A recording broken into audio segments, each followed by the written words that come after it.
Selamat datang di Beetle Channel, semoga kita bahagia. Jangan lupa subscribe, like, komen dan share agar channel ini semakin berkembang. Terima kasih. Novel Kekuasaan dan Kekayaan, Bab 380. Dong Suebing melirik lengannya dan berdeham. Oke, di gerbang mansion, dua penjaga menghentikan Dong Suebing dan ingin melakukan penggeledahan tubuhnya. Begini prosedurnya, dan Dong Suebing telah digeledah terakhir kali dia datang. Meskipun Dong Suebing tidak senang dengan hal ini adalah aturannya. Xie Huilan menyipitkan matanya. Apakah kamu ingin mencariku juga? Hah, petugas yang menghubungi Dong Suebing berhenti. Ini pacarku. Xie Huilan memandangi para penjaga. Apakah menurutmu akan ada masalah dengan dia? Kedua penjaga itu saling memandang dan melangkah mundur tanpa melakukan penggeledahan. Ketika Dong Suebing datang ke sini sebelumnya, dia tidak dekat dengan Xie Huilan dan harus digeledah.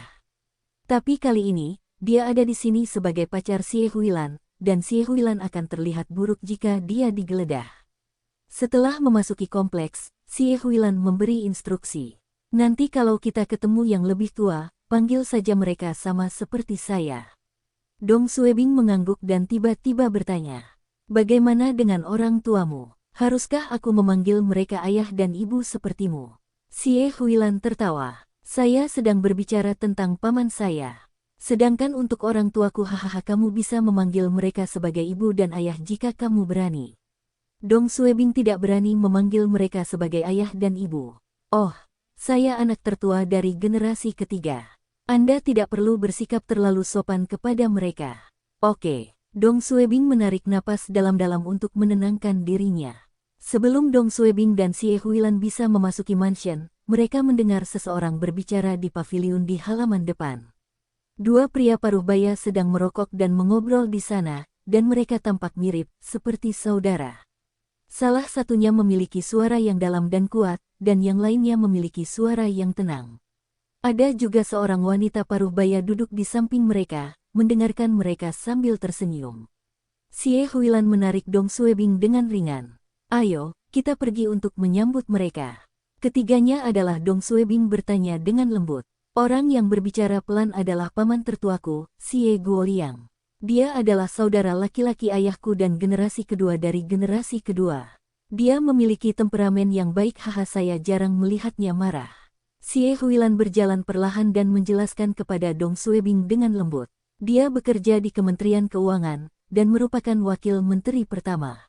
Wakil Menteri Kementerian Keuangan. Dong Suebing terkejut. Xie Huilan melanjutkan. Dua lainnya adalah paman kedua saya dan istrinya. Xie Gujian dan Qi Lifen. Dia adalah generasi ketiga dari generasi kedua dan juga ayah Xiao Hao. Temperamennya seperti kakekku, sangat keras kepala. Tapi dia jujur dan terus terang. Oh, dia adalah Letnan Jenderal di Departemen Politik Umum Angkatan Darat dan wakil direktur di sana. Istrinya bekerja di Administrasi Umum Pers dan Publikasi.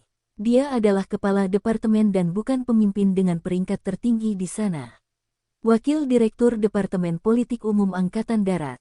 Seorang pemimpin di Administrasi Umum Pers dan Publikasi. Dong Suebing mulai panik. Apa-apaan orang-orang ini? Wakil Menteri Pertama Kementerian Keuangan sekurang-kurangnya berpangkat Menteri Provinsi. Juga, Wakil Direktur Departemen Politik Umum Angkatan Darat, Letnan Jenderal. Satu promosi lagi, orang ini akan masuk komite militer. Bahkan jika bibi kedua Xie Huilan adalah kepala departemen di Administrasi Umum Pers dan Publikasi, pangkatnya setidaknya harus menjadi direktur biro. Huilan ada di sini. Qi Lifen melihat Dong Suebing dan Xie Huilan. Xie Guoliang tertawa. Kamu terlambat. Apakah kamu ingin seluruh keluarga menunggumu? Xie Huilan memegang tangan Dong Suebing dan berjalan cepat sambil tersenyum. Saya tidak sengaja terlambat. Lalu lintasnya buruk hahaha paman tertua, paman kedua, bibi kedua, saya ucapkan selamat tahun baru. Dong Suebing mengikuti apa yang dikatakan Xie Huilan. Paman tertua, paman kedua, bibi kedua, selamat tahun baru. Xie Huilan memperkenalkan. Ini Dong Suebing. Ibu Xie Hao, Qi Lifen, melihat ke arah Dong Suebing dan mengangguk. Tidak buruk, pemuda ini terlihat pintar. Xie Guoliang juga tersenyum dan mengangguk pada Dong Suebing. Seperti yang dikatakan Suster Xie sebelumnya, dia ramah dan mudah didekati. Tapi Xie Gujian tidak begitu ramah. Dia menerima sapaan Dong Suebing tanpa ekspresi tetapi tidak menunjukkan ketidaksenangan apapun. Dong Suebing sedikit lega, karena situasinya tidak seburuk yang dia kira. Setelah mengobrol sebentar, Xie Guoliang tertawa dan berkata, "Baiklah, masuk dan sambut kakekmu. Semua orang menunggumu." Jawab Xie Huilan, "Ini hampir waktunya makan malam. Kalian berdua harus merokok lebih sedikit. Itu tidak baik untuk kesehatanmu. Hehe, kita masuk dulu." Xie Gujian tertawa keras. "Kamu bocah, apakah kamu mencoba membatasi aku?" Qi Lifen memutar matanya. "Huilan benar, Anda harus merokok lebih sedikit. Apakah kamu ingin dirawat di rumah sakit lagi?" Di pintu rumah, Xie Huilan memegang pegangan pintu tetapi tidak membukanya. Dia menoleh ke Dong Suebing dan berkata, "Bibi sulung, bibi bungsu, dan suaminya sibuk bekerja dan tidak bisa kembali. Saat aku menelepon tadi, Xiaoran dan yang lainnya telah tiba. Xieran adalah adik laki-lakiku sepupu, dan Xie Jing adalah adik perempuanku sepupu. Mereka lebih muda 1 dan 2 tahun dariku. Tapi mereka semua lebih tua darimu, dan mereka adalah anak-anak paman tertuaku, Xie Guoliang. Xieran sekarang bekerja di Komite Beijing untuk mendapatkan pengalaman karena dia baru saja dipromosikan menjadi wakil direktur. Xie Jing bekerja di kantor berita Xinhua. Itu saja. Ini hampir segalanya tentang keluarga saya." Dong Suebing tidak bisa berkata-kata. Dia pikir pangkatnya cukup tinggi, tetapi dibandingkan dengan siapapun di keluarga Xie Huilan, dia bukan siapa-siapa. Bahkan generasi ketiga termuda pun menjabat sebagai wakil direktur. "Bagaimana kalau kita masuk?" "Oke." Xie Huilan membuka pintu dan tertawa. "Maaf, saya terlambat karena kemacetan." Haha, Ibu Xie Huilan, Han Jing, dan Xie Guobang sedang duduk di sofa. Mereka mendengar Xie Huilan dan memandangnya. "Kamu membuat semua orang menunggumu setiap saat. Berhentilah mencari alasan." Han Jing menegur putrinya sebelum menoleh ke Dong Suebing dengan senyuman lembut. "Xiaobing, kamu di sini. Masuklah, cepat." Dong Suebing menyapa mereka dengan sopan. "Paman, Bibi, selamat tahun baru." Anggota Biro Politik Komite Sentral CPC, dan anggota Komite Kota Beijing, Xie Guobang, memandang Dong Suebing dan mengangguk. "Silahkan duduk." "Haha, selamat tahun baru untukmu juga." Han Jing membalas salamnya dengan hangat. Pertama kali Dong Suebing bertemu Han Jing memperlakukannya dengan normal. Tapi kali ini, Dong Suebing bisa merasakan nyonya. Sikap Han terhadapnya telah berubah. Dia bertanya-tanya apakah itu karena dia telah menyelamatkan nyawa Xie Huilan selama insiden bom waktu, atau penampilannya di tempat kerja. Ini seharusnya sangat mustahil.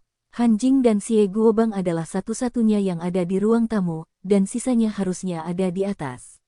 Xie Guobang duduk di sofa dengan mantap, dan Han Jing memegang tangan Dong Suebing dan mengobrol dengannya.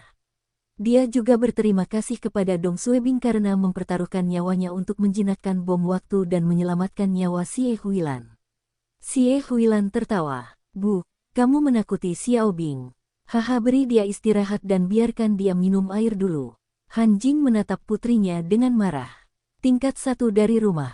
Ruang tamu. Xie Guobang meletakkan korannya dan berkata, "Xiaodong, kudengar kamu akan dipindahkan ke Badan Promosi Investasi setelah tahun baru." "Ya." Dong Suebing menjawab dengan tatapan serius. "Bisakah Anda beradaptasi setelah beralih dari keamanan publik ke Badan Promosi Investasi?" "Saya yakin saya dapat mengambil peran ini dan akan melakukan yang terbaik untuk meningkatkan perekonomian daerah." "Saya akan." Xie Huilan menyela. "Haha, apakah Anda akan menjadi kepala Badan Promosi Investasi atau wali kota?" Han Jing, yang mendengarkan di sampingnya, tertawa.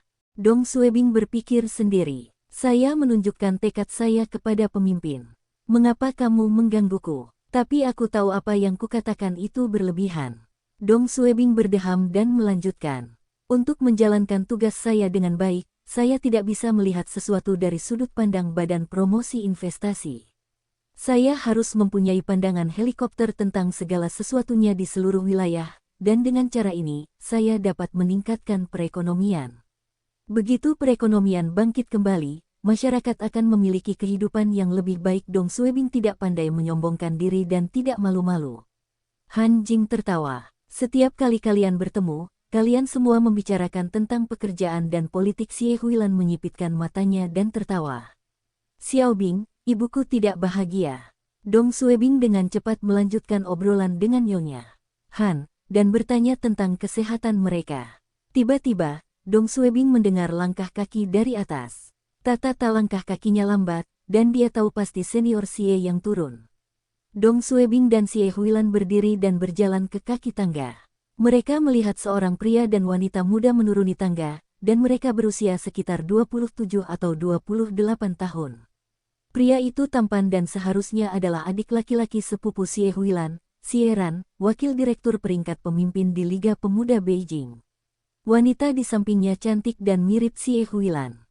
Tapi dia tidak secantik Xie Huilan, dan dia seharusnya adalah Xie Jing, yang bekerja di kantor berita Xinhua. Dong Suebing terkesan. Mereka memang generasi ketiga dari keluarga bergengsi. Oh, Xie Hao luar biasa. Xie Ran dan Xie Jing berpegangan pada lengan senior Xie, membantunya menuruni tangga. Senior Xie masih memasang ekspresi serius di wajahnya. Dari satu pandangan, orang dapat mengetahui bahwa dia sangat keras kepala dan sombong. Dong Suebing telah mengalami karakter senior Xie yang sombong saat terakhir kali mereka bertemu, dan dia masih merasa sakit hati karenanya. Kakek, Xie Huilan tersenyum. Kamu terlihat jauh lebih baik. Senior Xie melirik Xie Huilan dan berkata, kamu tidak berada di Beijing, dan tidak ada seorang pun di rumah yang membuatku marah. Tentu saja, saya akan terlihat lebih baik. Dia berhenti sejenak dan berkata, saya pikir saya bisa mendapatkan kedamaian beberapa hari lagi. Kenapa kamu kembali? Xie Huilan tidak marah dan tertawa. Haha, kenapa aku mendengar bahwa kamu memanggilku dalam mimpimu? Senior Xie menatap Xie Huilan dengan marah. Dari siapa kamu mendengarnya? Kenapa aku tidak tahu tentang ini? Xie Huilan tertawa. Saya tidak bisa memberitahu Anda siapa penyamaran saya. Senior Xie mengelus jenggotnya. Aku memanggil namamu dalam mimpiku karena kamu membuatku gila. Orang-orang lainnya merasa canggung ketika senior Xie dan Xie Huilan mulai berdebat saat mereka bertemu. Dong Suebing berdeham dan berkata, kakek, selamat tahun baru. Dia melangkah maju dengan sekotak ginseng liar. Ini adalah hadiah dari Huilan dan saya. Ini adalah ginseng liar berusia 50 tahun. Saya harap Anda panjang umur. Xie Jing, yang berdiri di samping senior Xie, mengambil hadiah dari Dong Suebing. Dia terkejut dengan betapa kayanya Dong Suebing. Hadiah ini bernilai beberapa ratus ribu. Senior Xie mengabaikan Dong Suebing dan berjalan melewatinya seolah dia transparan. Dia berjalan ke arah Xie Guobang dan Han Jing. Di mana Guo Liang dan Guo Jian? Dong Suebing sedikit malu, tapi inilah yang dia harapkan. Xie Ran berjalan ke arah Xie Huilan. Kak, selamat tahun baru. Xie Jing juga menyapa Xie Huilan. Kak, aku juga mengucapkan selamat tahun baru untukmu. Xie Huilan mengangguk. Haha, izinkan aku memperkenalkannya. Ini Dong Suebing. Ini seharusnya pertama kalinya kalian bertemu dengannya, kan? Ya. Xie Ran mengulurkan tangannya untuk berjabat tangan dengan Dong Suebing. Senang berkenalan dengan Anda. Xie Jing juga tertawa dan berjabat tangan dengan Dong Suebing. Kakak Dong, aku sudah mendengar banyak tentangmu. Dong Suebing sedikit malu dengan cara Xie Jing memanggilnya. Dia baru berusia 24 tahun, dan Xie Jing 3 hingga 4 tahun lebih tua darinya. Tapi dia adalah pacar Xie Huilan, dan dalam hal senioritas, Xie Jing harus memanggilnya saudara. Tidak semua keluarga Xie telah kembali, tapi Dong Suebing telah bertemu sebagian besar dari mereka. Selain senior Xie memberinya sikap dingin, sisanya tidak mempersulitnya.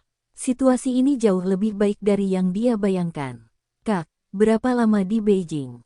Xie Jing bertanya. Jawab Xie Huilan, saya masih bekerja di kabupaten, dan harus berangkat besok. Xie Ran terkejut. Begitu awal, saya masih ingin mendapatkan nasihat dari Anda. Tentang pekerjaan, Xie Huilan menyipitkan matanya. Tidak masalah, kita bisa ngobrol setelah makan malam. Oh, saya lupa mengucapkan selamat atas promosi Anda. Dong Suebing tahu bahwa Xie Huilan mendapat banyak rasa hormat dari sepupunya. Setelah beberapa saat, Xie Guoliang, Xie Gujian, dan istrinya memasuki mansion. Xie Ran dan Xie Jing menghampiri mereka. Xie Huilan mengambil kesempatan itu untuk memberitahu Dong Suebing. Keluarga menaruh harapan besar pada Xiao Ran. Meskipun dia sekarang mendapatkan pengalaman dengan Liga Pemuda, dia akan segera dipindahkan ke akar rumput untuk pelatihan. Generasi ayah saya bisa dibilang baik-baik saja, tapi mereka sedang mempersiapkan generasi penerus. Sumber daya seluruh keluarga akan digunakan untuk membantu Xiao Ran naik pangkat di masa depan. Kakek dan ayahku ingin Xiao Ran menjadi penerusnya. Dong Suebing mengangguk dan bertanya, bagaimana dengan Xiao Hao? Dia, Xie Huilan tertawa. Apakah menurut Anda dia cocok menjadi pejabat pemerintah? Jawab Dong Suebing. Anda tidak bisa mengatakan ini. Xiao Hao masih muda, dan aku belum sedewasa dia ketika aku seusianya. Dong Suebing telah bertemu Xie Hao berkali-kali, dan sangat menyukai bajingan ini. Berbicara tentang iblis, pintu terbuka, dan Xie Hao berlari sambil berteriak, apakah adikku ada di sini? Xie Hao tiba di sore hari dan pergi ke halaman belakang untuk belajar seni bela diri dengan pengawal senior Xie. Xie Jing memarahinya dengan bercanda. Kamu hanya mengenal kakak perempuanmu. Apa kamu tidak tahu bagaimana cara menyapaku dulu? Hehikat kedua, aku sudah menyapamu saat kita berada di halaman belakang, seru Xie Hao. Kamu menyebut salam itu. Xie Jing meniru tindakan dan suara Xie Hao. Dia melambaikan tangannya dan berkata, kamu di sini. Kamu menyebut ini salam untukku. Ah, semua orang tertawa kecuali Xie Gujian. Dia menatap Xie Hao dengan marah. Bagaimana kamu bisa begitu kasar? Di mana sopan santunmu? Xie Hao hanya terkikik. Xie Huilan mengaitkan lengannya ke lengan Dong Suebing dan berjalan mendekat. Kenapa kamu terkikik di sana? Apakah Anda menemukan uang di jalanan? Xie Huilan menggoda Xie Hao. Haha, Kak, kamu akhirnya kembali. Xie Hao berteriak, dan dia melihat Dong Suebing. Dia hampir melompat dan berlari dengan tangan terentang. Ah, itu idolaku. Dong Suebing tidak bisa berkata-kata saat Xie Hao memeluknya erat. Saudara ipar, idola, aku akhirnya bisa bertemu denganmu. Tidak, kamu harus mengajariku beberapa gerakan sekarang. Saya telah belajar wushu beberapa hari ini. Dong Suebing mendorong Xie Hao menjauh. Saya tidak tahu seni bela diri apapun. Xie Jing bingung. Kakak Dong tahu wushu. Hihi, bukankah aku sudah memberitahumu tentang ini? Xie Hao menjelaskan dengan penuh semangat. Kakak ipar tidak hanya tahu wushu, bahkan pemegang sabuk hitam di Seoul juga bukan tandingannya. Xie Jing tercengang. Orang yang menantang 7 sekolah taekwondo di Seoul adalah dia. Tentu saja. Apakah kamu masih perlu bertanya? Xie Hao dengan bangga menjawab. Xie Jing memandang Dong Suebing dengan penuh minat. Bagaimanapun, dia bekerja dengan kantor berita. Dong Suebing kesal. Mengapa Xie Hao mengungkit masalah ini? Bagi para remaja putra dan masyarakat biasa, apa yang dilakukan Dong Suebing sungguh membangkitkan semangat, tetapi tidak semua orang berpikiran seperti ini. Dong Suebing ingin meninggalkan kesan yang baik pada keluarga Xie Huilan dan tidak ingin orang lain mengetahui bahwa dia gegabah dan impulsif. Sebenarnya, semua orang di mansion tahu tentang masalah ini, kecuali Xie Jing. Xie Hao telah membicarakan kejadian ini 2 hari ini, dan bahkan para penjaga pun mengetahuinya. Xie Jing belum pernah ke rumah senior Xie akhir-akhir ini dan tidak mendengarnya. Dia segera menanyakan detailnya, dan Xie Hao memberitahunya tentang keseluruhan kejadian. Namun sebagian besar perkataannya adalah sampah, karena dia tidak berada di sana untuk menyaksikan semua tantangan tersebut. Dengan adanya Xie Hao, mansion menjadi lebih hidup. Saat makan malam, hanya Xie Hao yang berbicara tanpa henti. Para tetua di Beijing mempunyai banyak adat istiadat. Meskipun tidak banyak orang yang mengikuti adat istiadat ini lagi, senior Xie masih mengikuti beberapa di antaranya. Misalnya, ketika ada tamu di rumah, perempuan tidak boleh duduk di meja. Tapi Han Jing dan Chi Li Fen bukanlah siapa-siapa, dan senior Xie tidak bisa menghentikan mereka untuk duduk di meja.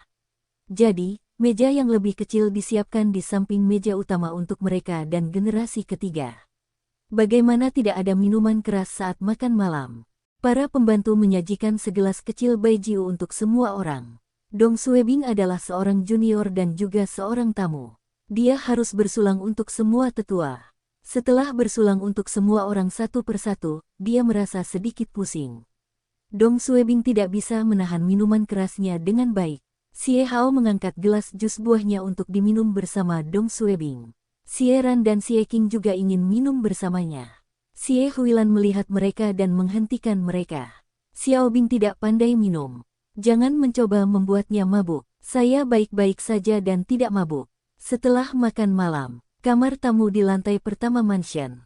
Dong Suebing yang sedang merasa mabuk meminum teh yang diberikan oleh Xie Huilan. Hanya Xie Huilan dan Dong Suebing yang ada di ruangan itu, dan Xie Huilan menggelengkan kepalanya dan tertawa. Kamu harus tahu batasanmu. Jika Anda tidak bisa minum lagi, Anda harus berhenti. Bagaimana aku bisa menolak orang lain ketika mereka bersulang denganku? Dong Suebing menopang dirinya dengan kursi. Aku tidak ingin kamu kehilangan muka. Jika makan malam ini dilakukan dengan pemimpin dari Kabupaten Yantai, Dong Suebing bisa berhenti minum jika dia tidak bisa menerimanya. Tapi kali ini berbeda. Dia harus memaksakan dirinya untuk minum meskipun tubuhnya tidak dapat menerimanya. Xie Huilan tertawa dan meluruskan kerah Dong Suebing.